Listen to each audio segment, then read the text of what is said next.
Okay, so we want to think of selection as a surface because that surface depiction encapsulates a variety of selection. You can see stabilizing and directional selection all at once, for example. And then secondly, I think a very, very powerful, maybe the most powerful concept in phenotypic evolution is the idea of an adaptive landscape upon which a multivariate trait can evolve. And that concept encapsulates a lot of different elements in our thoughts about evolution. And so we want to get to that adaptive landscape concept. And we're going to have to think about some other surfaces to get there. So, all right, so what about this adaptive landscape idea? How many of you have heard of an adaptive landscape before? Some of you haven't. Okay, so this idea traces back to thinking of evolution on a surface, traces back to a seminal paper by Sewell Wright in 1931, in which the axes were allele frequencies at, I guess, two different loci. And it's an allele space, and the vertical axis is fitness in Wright's depiction. And we're imagining that under frequency-independent selection, there's going to be a tendency for the population to evolve upwards on that surface. And so very complicated evolutionary processes have often very simple depictions. Now the surface that we're looking at is due to a sort of metaphor by George Gaylord Simpson in the 1940s and 50s.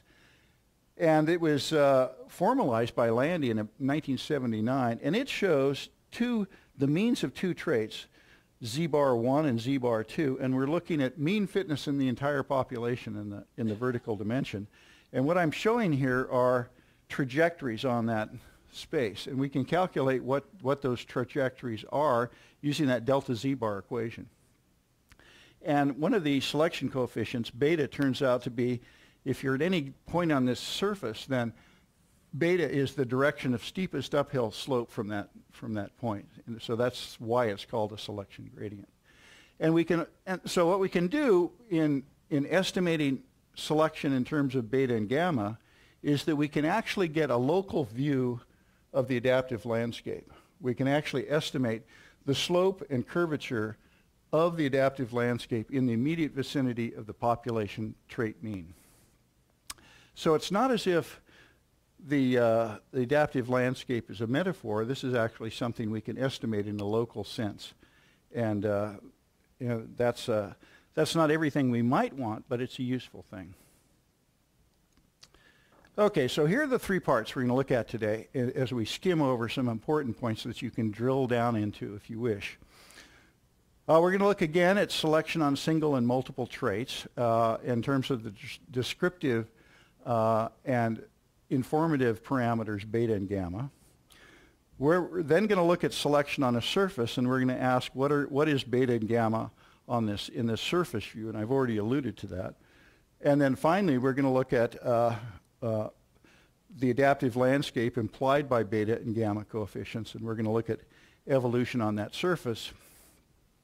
And we're going to take a big plunge and go into relatively deep evolutionary time, because we're going to hold our parameters of selection constant, and we're going to say, okay, suppose they'd equilibrated under forces of drift, mutation, migration, selection, so that they're relatively constant, and ask what evolutionary trajectories would we expect on adaptive landscapes. And we're going to make it stochastic. We'll imagine a set of replicate finite populations evolving on these landscapes. So we have a lot to cover here. But we've got all the background, right? And we're still calm from our animal model exercise. We're ready for more complexity now, aren't we? All right, so here's an icon for part 1, selection on single and multiple traits. And this is an approach that can be implemented in natural populations and has been. This shows, that looks like my hand actually, but I know it's Tom Smith, ornithologist at UCLA, who's estimated selection on bill characteristics by doing mist netting, releasing birds, recapturing them, finding their nest, measuring their their fitness, their survivorship, and fecundity, and then estimating the kinds of selection parameters that we're talking about. So the point of this is to remind us that these are things we can do in natural populations if we want. Okay, here's the thesis. Selection changes trait distributions. We talked about that a little bit.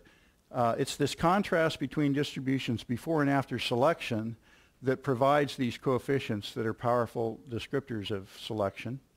And then thirdly, multivariate measures of selection can correct for the effects of correlations between traits if we're so fortunate to measure all the traits that are under selection. Okay, so let's look at those things. Some of them we alluded to briefly when we looked at that, our plots of kids versus moms. All right, is this my pointer here? Okay, point A, the contrast between distributions before and after selection is particularly revealing. So this is a point that we often emphasize when undergraduates encounter, but it's good to emphasize this now. It's not the contrast between survivors, those that live and those that die. It's the contrast between everybody before selection and the survivors that walk away from the selection episode. And then secondly, in that characterization, we have a general description of selection because the two sets, before selection and after selection could be any kind of selection. It could be lifetime production of progeny. It could be a survivorship episode. It could be a single round of mate choice. It could be a performance episode in a performance study. All right, so here's our distribution before selection, and after selection we imagine in the case of here simple truncation selection, the black represents the survivors. And then we can calculate the mean before selection and the mean after selection, and that difference is known to us as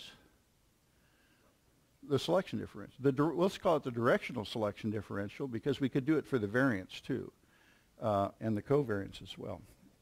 Okay, so let's make this a little more general by, I forget what I'm doing here.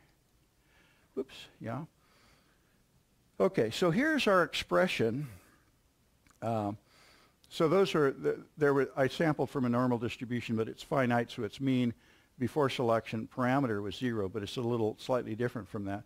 And we subtract that from the mean after selection. And we want to do that because if we're going in a positive direction, we want the coefficient to be positive, right? So that's why we select, if we have a larger value, we want to select the smaller value before selection to get something positive. That's why the coefficient is in this direction instead of the other. Am I being obscure? Anyway, it's the after selection minus the before selection mean. All right, but here's the general formulation. Now this is Landy notation, and so I'm introducing it to you now. So, oh my God, it's integral calculus, but this is our day to be calm, so let your heart rate subside, and we look at it. And we immediately recognize, after a little thought, that this is actually the integral expression for the mean of a distribution, right? So what do we normally do? The trait values are z, and usually what we do is we make a column of them, we add them all up, and then we divide by the sample size, right? That's sigma notation. Here what we're doing is we're weighting the set of individuals with a particular value c by their frequency in the whole population. That's p of z, right? And then remember what this is. This is just summation. This is integration over the entire variable range from minus infinity to plus infinity. And so that expression is just the expression for the mean, right? And if we want the mean after selection, we want to, instead of using their frequency in the population, this is their frequency after selection, which is the frequency before weighted by fitness, by relative fitness. Okay? So it's the same expression for the mean, but now we've got a weighting coefficient that takes the fact of selection into account. Transparent and lovely, isn't it? And so from that, You can follow all the rest of Landy's expressions pretty easily, actually.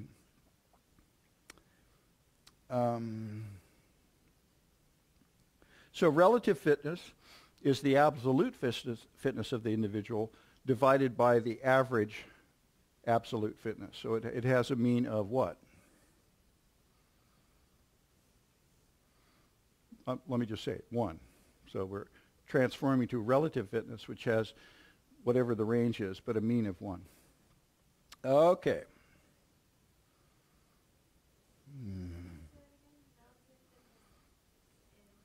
Yeah, your absolute fitness. So if you wanted to know let's say you produced, I've got 2 daughters, right? Well, I do. And so if you wanted to express my lifetime fecundity as my fitness, you would take that 2, and then you would divide that by the average progeny production in the population. And whatever that is, maybe it's 2.4, and so I'm a little less than the average. And the mean on that relative scale is going to be 1 because of the division by the mean of the absolute. Okay, so that's in the notes. I probably shouldn't have mentioned it, but all right. So so here's a useful standardization. If we divide what's this? Square root of p. For a single trait, capital P is the phenotypic variance. So this must be the phenotypic standard deviation, right? So we've taken our shift in the mean and we've standardized it to let's see, what is that? What is the mean going to be? I guess it's going to be, this shift is now going to be in units of phenotypic standard deviation. That's what we've achieved. And so that's a useful standardization if you want to compare studies. Here's a survey by John Endler of 262 studies. I've made all of the signs positive because whether we shift to the right or we shift to the left, we're interested in the distribution of the absolute value of S prime. And you can see that most populations shift by a very small amount, like by 5% of a phenotypic standard deviation, almost 0, and then it falls off, looks like almost an negative exponential distribution. And the significance of that we'll talk about later. Well, let me tell you what I'm going to claim. I'm going to claim that most populations are going to be residing close to an adaptive peak. And we'll see how that logic drops out later. I like to make a summary like this in which I draw, so the curve before selection is blue, and then I'm going to draw the curves after selection according to the bins, right? And I'm going to make the first bin black but very wide for this, and then narrow as we go on out. Okay, so this is, I call these Arnoldo graphics. Anyway, you may or may not like them. I think they're great. All right, same thing for the shift in the change in the variance, right? Here we are before selection. Here we are after selection. It turns out that directional selection itself can contract the variance slightly. So if we just, and the amount that it contracts due to directional selection is just the selection differential squared. So we can add that back in to correct for the effect of directional selection. And then we might divide by the phenotypic variance before selection. So this is now a proportion. So if we look at, yes, it's going to be a percentage, isn't it? So if we look at a graph out here, the highest we see is sort of like a doubling of variance after selection. And you can see that 0 is about, let's see, where is 0? 0 is right about here, I guess. And so there are slightly more cases in which the variance contracts than expands due to selection. But by and large, selection in natural populations produces a slight effect on the variance, right? Because the mode is close to 0. You with me? Natural selection in populations is shifting, on the average, shifting the mean a very slight amount and causing a slight contraction or maybe a slight expansion in the variance. The effects within a generation are really quite small. Okay, so much for one dimension. Let's go to 2 dimensions, and hence to multiple dimensions. If let's do the same thing. If we look at a distribution before selection. These are hypothetical distributions that I've drawn from a normal distribution. Here's a bivariate normal distribution before selection, and here we've standardized things so both traits have a variance before selection of 1, a correlation of 0.9. See, there's the covariance, and you divide that by the square root of the product of two ones, you'll get 9 again. And I put the mean at 0. Okay, so here's the distribution before selection, and here it is after selection, right? We can take the distribution after selection, weighting each individual by its relative fitness in the episode that intervenes between here and here. And after selection, we have a different P matrix. We're going to call it P star. We have a different Z bar matrix. We're going to call it Z bar star. The difference between that and this is the selection differential, so it's 0.4 in both cases, right? And here we have no change in the correlation. I've got some animations, but I'm not going to stop and show you those. But if you hit those in the PDF or the PPT versions of the projection, you can watch an animated version of this. I'll show you different. This is what you might want, Max, because it'll show you different varieties of bivariate distribution before selection and then after selection. Okay, so you can see what's going on here is that what's happened is there's been a slight change in the variance, but there's been a big change in the position of the mean. And if we draw that as a vector, as a red vector, as in the next slide, here I've superimposed a red depiction of the selection differential. Now it turns out that this selection differential, as the notes go into, these are equivalent to covariances between relative fitness of individuals and their values for Z1 and Z2 respectively. And it's that connection that gives S a nice statistical meaning and utility. And in particular, if we pre-multiply S by the inverse of P, which would just be 1 over P in the univariate case, that is beta, and it's the partial regression of fitness on the character holding other characters constant. So that's the sort of statistical meaning of S. And if we look at those coefficients, they, like S, not surprisingly, have a sort of negative exponential distribution. And most populations are experiencing an almost zero slope of their gradient, which means that most populations must be very close to an adaptive peak. And here's the Arnoldo graph depiction. I see you yawning there, Adam. You're a couple of time zones away, though. That's still okay.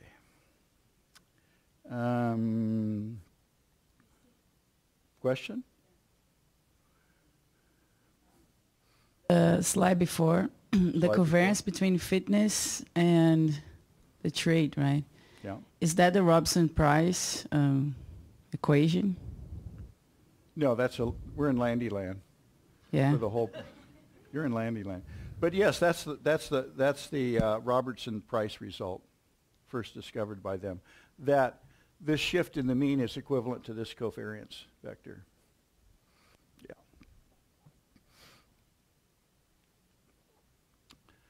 I think it's first discovered by Alan Robertson in Edinburgh in 1962, and then later by Price, and then later used by Landy. Okay, same thing. We can do the same thing. Let's see. I don't want to go too fast, so I forget where I am. Okay, here we are with beta. We can also calculate gamma, which you can think of gamma as a standardized. C is just this contraction of variance or expansion corrected for the effects of directional selection. There's a more complicated expression for gamma, but basically it is the partial regression of squared values of the trait on fitness, accounting for other squared values in other traits, if that makes sense to you. It too is a partial regression. If we look at the distribution of gammas, remember C, not this corrected version, this gamma depiction of what's happening to variance was centered about 0, and so is gamma. And there are slight departures in both directions. And you can see this looks like this. There's some really spectacular cases of contraction and some pretty spectacular cases of expansion. But those are relatively rare. Most natural populations are experiencing just slight changes in their second moments. All right, so that's what beta and gamma are. Okay, so this is the end of our first part. We've learned that change in trait distributions before and after selections can be used to derive useful measures of selection, and they're general. They can be used for any, not just truncation, but for any form of selection. It's just a matter of knowing relative fitness and weighting by that. And we can use these measures to distinguish between directional and stabilizing or disruptive selection. We're going to call those directional and nonlinear selection. And we can also distinguish between the direct and indirect effects of selection mediated by correlations between traits. And that's what those partial regression formulations do. To the extent that other traits are measured, we can account for the effects of selection on other traits by using this partial regression approach. More detail on that in the notes. All right, let's look at our second element. Now, let's try to think about selection as a surface because gamma and beta also coincide with coefficients of a surface. And so we can think of them that way. Okay, so we can think of selection as a surface, and we're going to practice that right now. And the thing about this is that by fitting surfaces to our data on fitness and traits, we can use that surface estimation to estimate selection parameters, namely beta and gamma, as well as to visualize selection. So it's actually when we do the estimation procedure, we're getting the parameters that describe a surface, but also that's a way of estimating the parameters. And so to visualize and estimate the surface, it turns out we actually need to be thinking about 3 kinds of surfaces. And so we're going to dwell on this because it's easy to get confused. But remember, there are 3 things we have to keep in mind. The individual selection surface, the approximation that we make to that surface, and the adaptive landscape. Okay, so let's start with the individual selection surface. The individual selection surface is, this is in the univariate case. I'm sorry I don't have these. Well, I do actually. We've got trait value on this axis, and we have in blue the trait distribution before selection, in black the trait distribution after selection, and in orange I'm showing relative fitness as a function of trait values. That's a fitness function. Here's a different variety. Here's a 4 different varieties of the selection surface. With individual trait values, when we draw a function of individual fitness, relative fitness, that is the ISS, the individual selection surface. So this is our first kind. It might be pure directional selection, which would shift the mean and actually contract the variance a slight amount. We might have a curvilinear ISS, or selection fitness function, which, because it's centered over the mean before selection, won't change the mean, but it will contract the variance. If the function is off to the side, it'll impose both directional and stabilizing selection, so it'll contract the variance while shifting the mean, in this case to the right. Or we could flip the whole function around, in which case it will have a disruptive effect, in which the mean isn't going to move, but the variance expands slightly. Now, you've seen these in the textbooks, right? Textbooks almost always get this one wrong. They want this kind of selection to convert this into a bimodal distribution. That just doesn't happen. I mean, maybe there's a concave function that does that, but it's sort of like wishful thinking. I guess what people are thinking is, after many generations, this is single generation effect, right? Over many generations, you might expect this to produce a bimodal distribution, but not in a single generation. And it's unlikely that this is going to prevail for very long, I think. And Joe is talking about the improbability of this going off to infinity here, to have super fitness as you go off. All right, we'll talk about that. The quandary of stabilizing, these two alternative views of selection, nonlinear selection acting on the population. Okay, so those are views of the ISS. Now let's talk about approximations to the ISS. So we're going to look at two approximations. One is what we're going to call the linear approximation. So here we're saying that relative fitness is a linear function of trait values. There's an intercept, there's an error term, and the slope of that linear function is an estimate of beta, if we actually knew the ISS, right? And usually, unless we're prophets, we don't know what the ISS is. But we can estimate the slope of the ISS with this approximation to the surface with our data. We can estimate gamma with what's called a quadratic expression, in which there's a linear term and a quadratic term. These are squared values of the trait. And notice this, and see the gamma is the coefficient for the squared terms, like beta is the coefficient for the regular unsquared term. And notice this peculiar factor of a half. That's in there so that the coefficient we estimate gamma is also a second derivative of the individual selection surface that we're estimating. There's a nasty literature about people forgetting to include this 1/2 or making it 2, and anyway, we'll talk about how that scrambled the literature.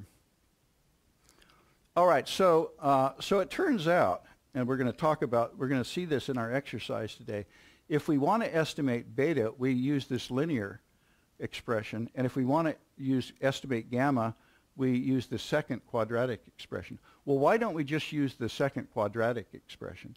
And the reason is, if our distribution, you can forget this in an instant, do it this way. The reason you're doing this is, if the distribution is not symmetrical, the trait distribution, then the squared terms and the unsquared terms will be not independent. They'll be actually correlated. And that means our estimation, we're estimating correlated variables. And there's a complicated way of using orthogonal polynomials to correct for that. A simple way to do the estimation is just to estimate beta with this term, with this expression, and estimate gamma with this one. We'll do that in our estimation, in our exercise after lunch, and it's very easy to do, but I want you to remember there's a good reason for doing it. It's tempting to just take all your coefficients from this one fit. That would be okay if your trait was perfectly normal or otherwise symmetrical. Okay, let's look at these approximations. So I'm not a prophet, but I was the programmer, and so I imposed a Gaussian individual selection function, right? Here are the data in black dots, and this is the function that actually produced them. The orange function produced them as a function of trait values. If we fit a linear approximation to the data, it looks like this, and I'm claiming that is our best estimate of beta from the slope. And here's the quadratic fit, and you can see that it fits. It's much worse than the actual curve that produced the data, right? Despite the failure to accurately describe the trait as a function of fit, this is your best estimate of beta, and this is your best estimate of gamma, regardless of how bad even if this were a step function, beta and gamma would be the best estimates of those parameters. Done in the way I just said. It's sort of remarkable, and so remarkable that I had to argue, and so did Landy, with reviewers for a couple of decades that they didn't believe the algebraic proof behind this. But remarkable or not, there it is. All right, now let's go to multiple dimensions. All of this was a single trait. Now let's look at the multi-trait case, and now we have not just a function, but we have a surface. And so a single trait is a special case of a surface in which we've just got a line. In the two-trait case, here's trait 1, and here's trait 1, here's trait 2, here's relative fitness in this direction. Again, a hypothetical example. And we have a bivariate depiction of stabilizing selection. And if we look at a contour plot, we can see, that I think there's actually no tilt to this surface. So there's stabilizing selection, but no correlational selection that would come from a sort of tilt in the surface when you look at the plot here. If it were perfectly, I've got selection in one direction slightly different from the other. If they were the same intensity, then this would be the contour plot would look like a bullseye, standard target, right? Okay, and so this is just one example of what the ISS in 2 dimensions would look like. It could be a saddle, it could be flipped up, it could take any variety of shapes. The quadratic surfaces only take it's a relatively small family of shapes, but this isn't the only possibility.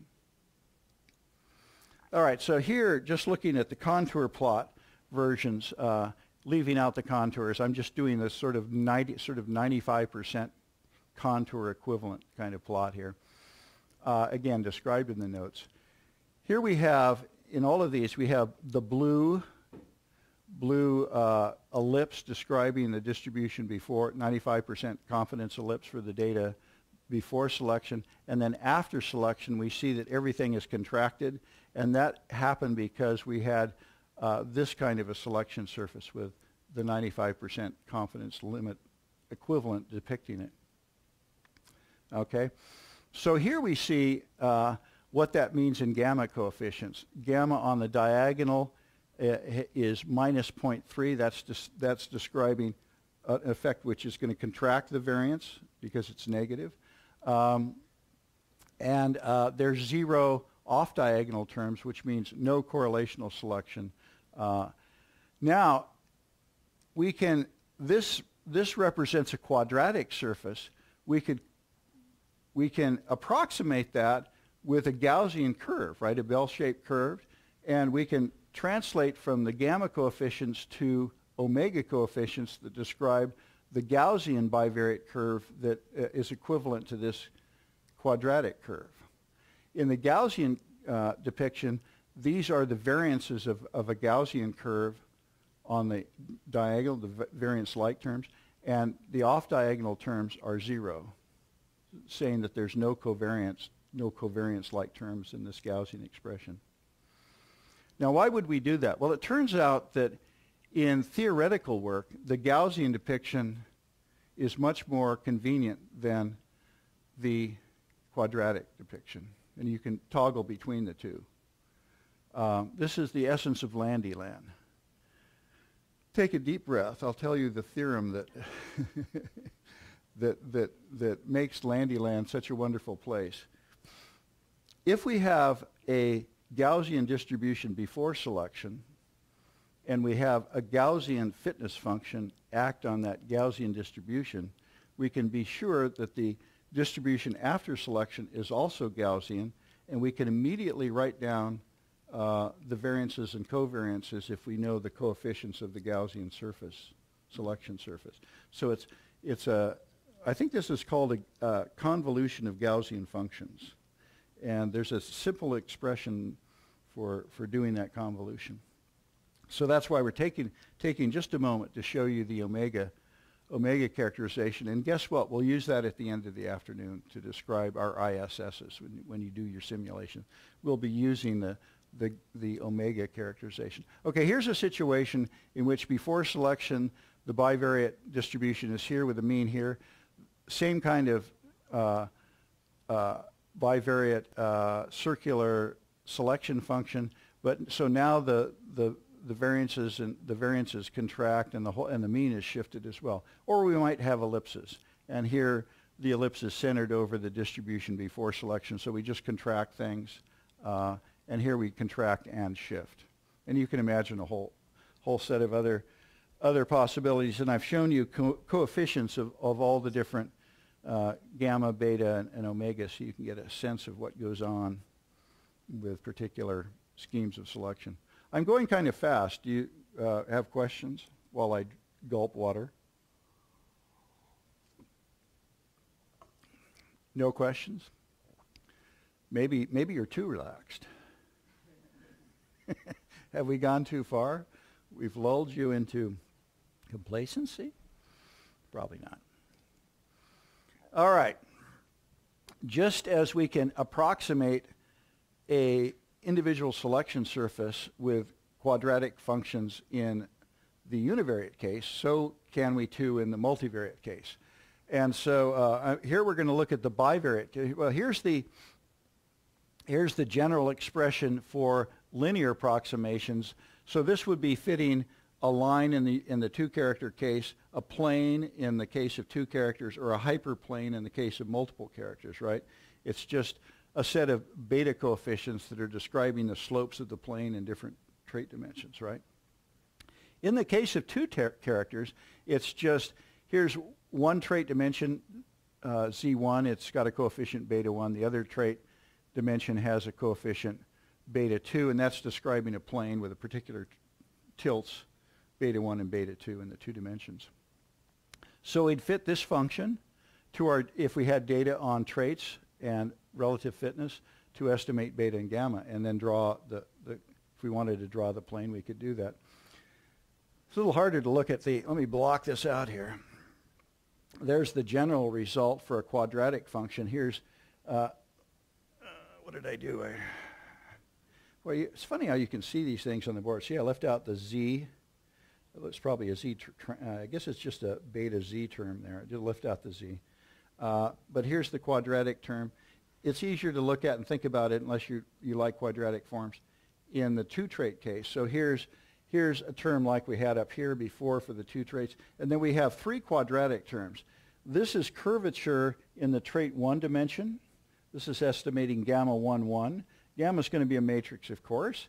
And here's the curvature in the second trait dimension. Here's our factors of 1/2, so these are assured to be second derivatives. Here's the cross product term here, and there's no half term there. For the diagonal terms in the matrix of second derivatives, there's no coefficient, and so we estimate gamma 1, 2. This is an interesting coefficient. This is a coefficient that's describing the tendency of selection to produce correlation between the traits. If you're interested in functional integration or phenotypic integration, then that's an exercise in focusing on these quadratic terms. And of course, they're a kind of term we didn't see in the univariate case, right? And so this whole topic of these terms are just about completely missing from all textbooks on phenotypic selection. Yeah. Monique. Say co-selection and correlational selection? Probably. I don't see co-selection that much, but there's not many of us who talk about correlational selection. So I think if we agree in this room that we could also call this co-selection, I think that would be okay. Have you ever heard that term, Patrick? All right, maybe it's not okay. Question, Steve. I've lost where you are in your slides. I was following along. Can you give me a number for the slide or something, or like? This is slide 22 out of 40. The adaptive landscape has less curvature than its ISS? The one before that. Oh yeah, sorry. Curious you should bring this up. This is a slide I added just an hour ago, so it's not in the one you downloaded, right? You're missing this. Oh, you're on the missing one now. It was a quiz, yes. Okay. I'm on the missing one right now. So we're going to use this approximation as a way to estimate betas and gammas after lunch. So we'll come back to this. Yes, Ken.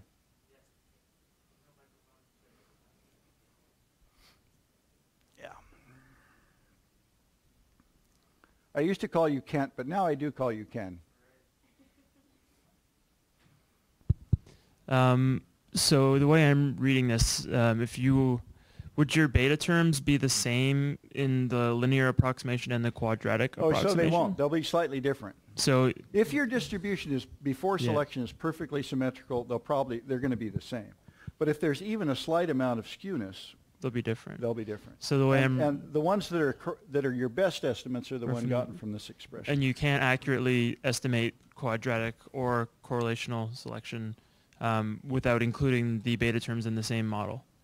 You couldn't just fit a model of those curved terms and the correlational terms and omit the beta terms and still get an accurate estimate? Those are going to give you different gammas again. So Are the you trying to pin down, Steve, to the word accurate? no. I'm just trying to get a sense of what to do practically if you're reporting betas and gammas, which models you should pull them from. So you should estimate with this expression to estimate the betas and this expression to estimate, this full expression to estimate the gammas. And of course you can see the you might see the problem coming. If you've got a lot of traits, you've got a lot of terms when you use this expression. And so people will say, well, maybe I'll just drop out the beta terms. I've even done this myself. But you're not getting the best estimate of gammas when you do that. I mean, you're trying to escape from the problem of overdetermination. Patrick has views on this. So one other important element that is sometimes missed is that the betas and the gammas are estimated at the population mean. And so it's actually important to normalize all your traits to the population mean before you do the regression. Technically, one could write that by having z minus z bar in all these equations, but that's a thing. Otherwise, you'll get a bias estimate because of these symmetry problems that Steve was talking about. If you read the notes, you'll see that z actually represents a deviation from the mean. So that's another thing that people sometimes just sort of blow on by and say, oh, it's a regression, and so they just do the regression. But it's all the coefficients are relative to the population mean at the time. We're gonna do that transformation in our exercise. And so does normally standardizing the variables, does that accomplish what you are talking about before running a regression? Like if all your variables are expressed as a deviation in units of standard deviation, from the trait mean? No, well, standardizing by the variance is another thing on top. I'm just talking about normalizing them so that they have a mean of 0. If you standardize them by the variance, then you will estimate standardized selection coefficients. So that might be something you want to do, but that's not a necessary part. We're going to do both, and one gives you the correct coordinate system for the traits, and the other gives you standardized estimates of beta and gamma. So they'll be in units of phenotypic standard deviation of the traits. But we'll talk about that after lunch. We want to get to lunch, right? We're trying to finish up. I think what does the schedule say? Does it say we come back from lunch at 1:30? Yeah, okay. So I'm trying to finish up here in 15 minutes, and I think I'll do that. Then we'll have a full hour for lunch. Okay, so the adaptive landscape. Well, so the coefficients gamma and beta are estimates of the curvature of the slope and curvature of the adaptive landscape in the vicinity of at the population trait mean. All right. So if you superimpose, so these are Gaussian bivariate surfaces. Here's the individual selection surface, and I've superimposed the adaptive landscape. So because we're in Landyland and things are Gaussian, we can calculate the entire adaptive landscape if we know the entire individual selection surface. In general, whatever the surface is, we can approximate the slope and curvature of the adaptive landscape in the vicinity of the mean. But here we can get the whole thing. And so the general rule is the curvature, and you can see this is an algebraic result. The slope in the vicinity of the mean is the same for the same. Beta for the individual selection surface is beta for the average the slope at the mean for the adaptive landscape. But the curvature of the adaptive landscape isn't just gamma, it's gamma with a correction term, and it turns out that gamma is, that curvature is slightly less for the adaptive landscape. Okay, so this is rushed, but you can dwell on these points in the notes. Okay, here's what we've learned. We can describe selection with surfaces, and we can approximate the individual selection surface to estimate key measures of selection, beta and gamma. And those key measures are also telling us, in general, about a very local view of the adaptive landscape, or if we happen to be Gaussian in our selection surface, which is unlikely, we could actually estimate the entire selection surface from the ISS.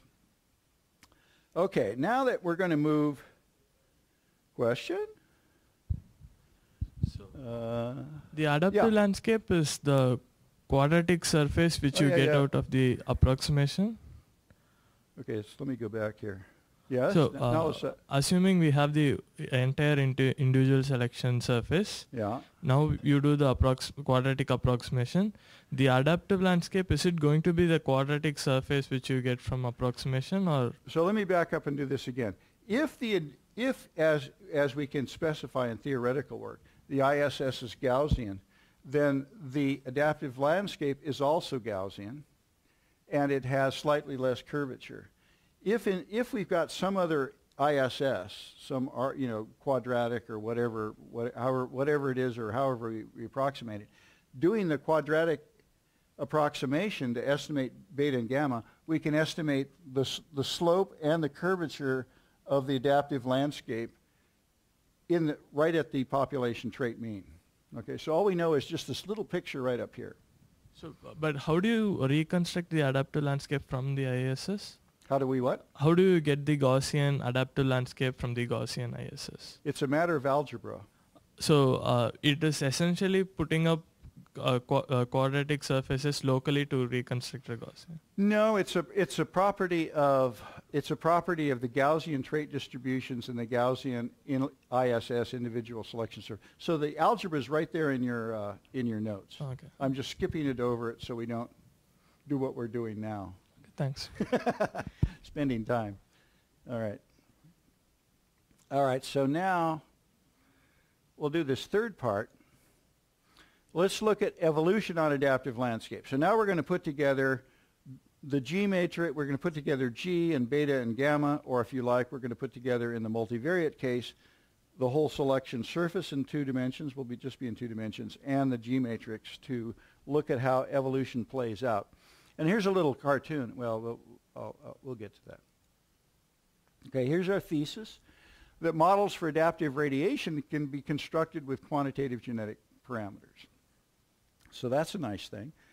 Our second point is that the use of quantitative genetic parameters allows us to cross-check with the empirical literature on inheritance, selection, and population size. So we could do a model of adaptive radiation with arbitrary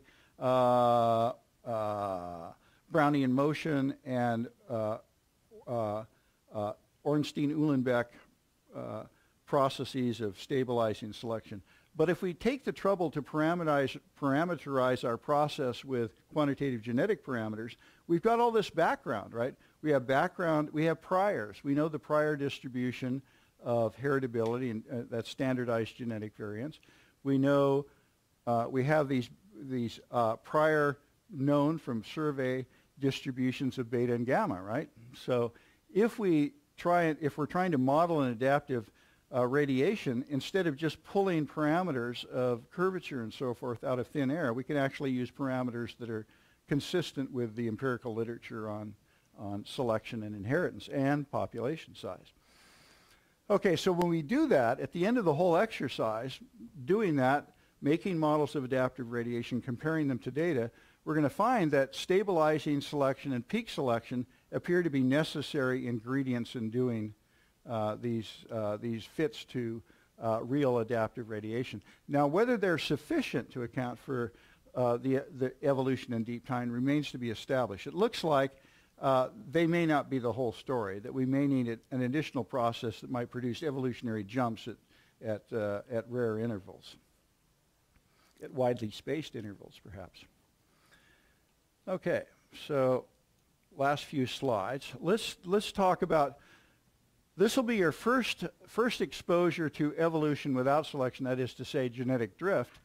And I think practically every speaker from this point on is going to go over this again. So this is just your first pass. So here's our departure when we think about drift in quantitative genetic terms. Now we're thinking that we were wanting to model the genetic drift of a continuously distributed trait that we're calling Z. Here's something, here's a fact. If we take a sample of any, let's say any is 5. Let's take a sample let's make it easier. Let's take a sample of 50 individuals from a normal distribution of breeding values with variance G. Okay? If we look among those samples and calculate the variance in the means among our samples of our many samples with sample size 50, their variance will be 1 over 50 times G. Voila. That's our model for the effective drift. Because at some generation in the future, T, if we do this with many replicate populations, sampling any 50 or whatever, the variance among the means of those replicate populations at generation T will be 1 over E times G times T. Sweet, simple, and lovely. Yeah, Max. What's G? Additive genetic variance. And this generalizes to multiple traits. I'll show it to you in a minute, but if it's multiple traits, then this is the G matrix. Okay, so here's what it looks like if we have a single population. So let's set the phenotypic variance to 1. Let G be 0.4. That's a heritability of 0.4. That's the modal value we saw in our survey. This is a very small population size, N sub E. We take a population and track it through time, and here's what it'll do. Here's what this particular population did over 400 generations. That's its mean, its lineage mean through time. Okay? It's a simulation. You have to believe it. Now let's do it with replicate populations. Here's a run. Very easy to do in R. I think I've got 100 replicate populations. And what our theory is telling us is at generation T, the means of all these replicates will be normally distributed for reasons we can talk about later. And the variance among those replicates in lineage means is going to be 1 over E times G times T. So, and this is the 95%. I love 95% confidence limits. Here's the 95% confidence limits calculated from this theoretical expectation. And it fits there are a few outside that. You can see it fits pretty well. Here's the line just showing you what the deterministic result would be for a population of infinite size. It would be just right on that line, right? Okay, this is a model for, I wouldn't call it adaptive radiation. We could call it a model of finite radiation or neutral radiation. And what we're saying is that it is an ever-expanding adaptive radiation. And you can see after 400 generations, we've gone 2.5 phenotypic standard deviations in both directions. So we're going to be have a huge cone after thousands, much less millions of generations. So this is the problem with drift and with 100 individuals. But even if N sub E was 500, we're just going to blow past actual data in 1,000 generations. Evolution is too slow on a short time scale, but way too fast on a long scale. So this model of radiation fails at both short and long time scales. All right. Let's quickly look at another model.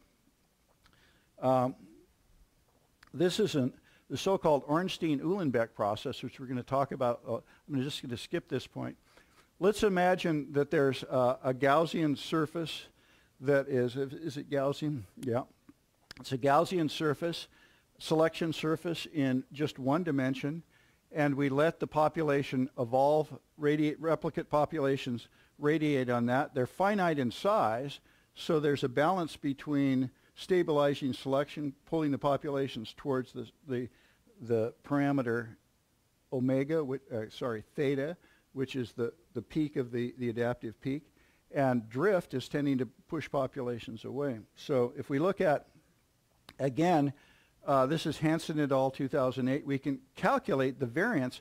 We can calculate the variance among replicates at time t, right?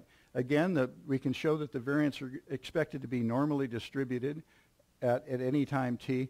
Now, here's the interesting thing. Notice that if we go out into deep time, if we even go out 100 generations, this term is getting large, and so this term is going to 1, right? Quite fast. So this is the expected variance that we're going to equilibrate at. And look at it carefully. What is not in that term? Generation time's not in there, but where's G? It's gone. Doesn't matter what G is. You're going to still attain the same balance under drift and stabilizing selection, no matter what G is. Which means maybe we shouldn't wring our hands too much about. So maybe it's not a bad thing to use P for G, because it's just not even. You need to know P, because this turns out to be the curvature of the adaptive landscape. Well, anyway, so this is what we were alluding to in our argument. Let's look at the same diagrams as before, and we look at a single. There's a peak right here at 0, omega 0, theta 0. Here's a single population. Here's our 95% confidence limits. We have an NE of 500. Here's I think only 25 populations. And you can see now we have bounded evolution. So that's good.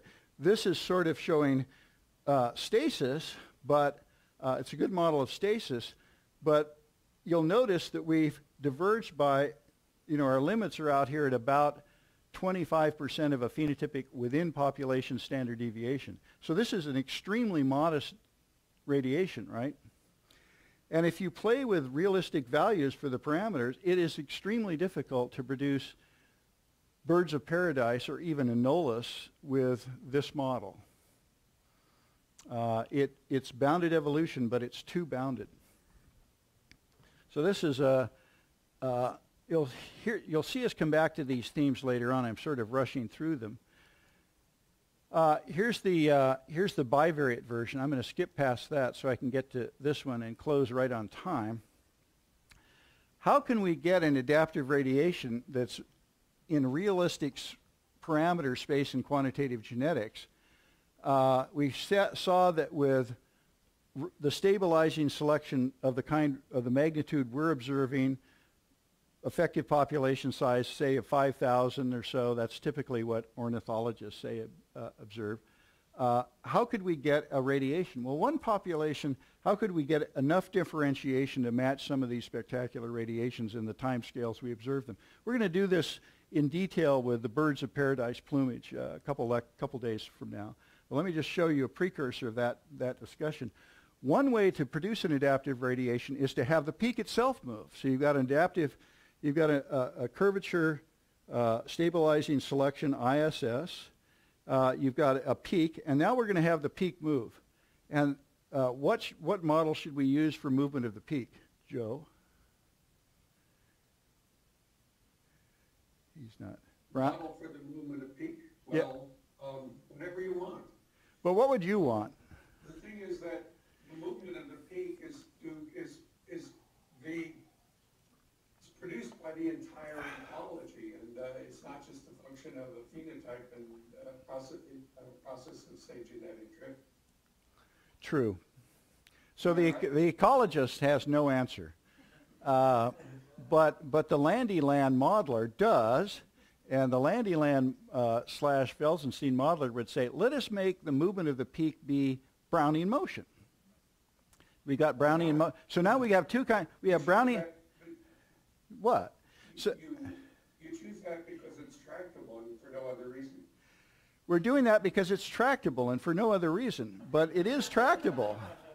So we have Brownian motion of the mean by drift, and now we're going to have Brownian motion. This is like Felsenstein land. We got Brownian motion of the mean, and now we're going to have Brownian motion of the peak, but we can characterize that stochastic process, and we can say what is the variance about replicate lineages mean at any time in the future, and there's a simple answer to that equation, which is, I guess, on the next. So here's the process. I'll show you the expression, which is a little hard to look at, but easy to. And it turns out, well, so here I'm going to show you two graphs. Here's the movement of the peak, and then here's the movement of the mean in the single replicate, right? The peak the peak, so that you can see it in the algebra, the peak movement totally dominates the process. In fact, everything drops out in long time scales, and the movement of the peak is important and nothing else is. As a student of selection inheritance, this is one where you put your feet up, pour yourself a glass of wine, and get comfortable with this result. But that's the way it turns out. All right, so here's the expression for the whole thing. This is the variance among replicate means at time t. Well, not everything drops out. What happens is this whole term drops out, and you're left with this, right, which is a little bit complicated. But this term right here is what's dominating everything. So anyway, so Brownian motion of the peak, not surprising it looks like that, and here's Brownian motion of the means. Now this is unbounded, but we can let Brownian motion of the peak be relatively modest so this doesn't blow up. And the upshot of all of this is really, if we look at some actual data, let me skip 2 slides. If we look at some actual data here, here's some actual data showing divergence of lineages over various intervals of time. There's this interesting pattern in the real data. This was compiled by Joseph Weda. You get a blunderbuss pattern in which you get an explosion of divergence on long time scales. Notice this is a log time scale, right? So you're inside relatively narrow bounds until you get out to 10 million years or so, and then the whole pattern. So if you want an adaptive radiation to have bounds like this, you can actually do it pretty well with a model in which the peak moves by Brownian motion. Or, even better, is to do something like this, in which you've got bounded evolution, but then periodically you have the peak bounce out by some Poisson process, which is drawing the displacements from a Gaussian distribution. And so we can say that the expected time between these jumps, when you fit the data we just looked at, is about 25 million years. So these are really rare jumps, but they can be quite modest, and we can account for the blunderbuss.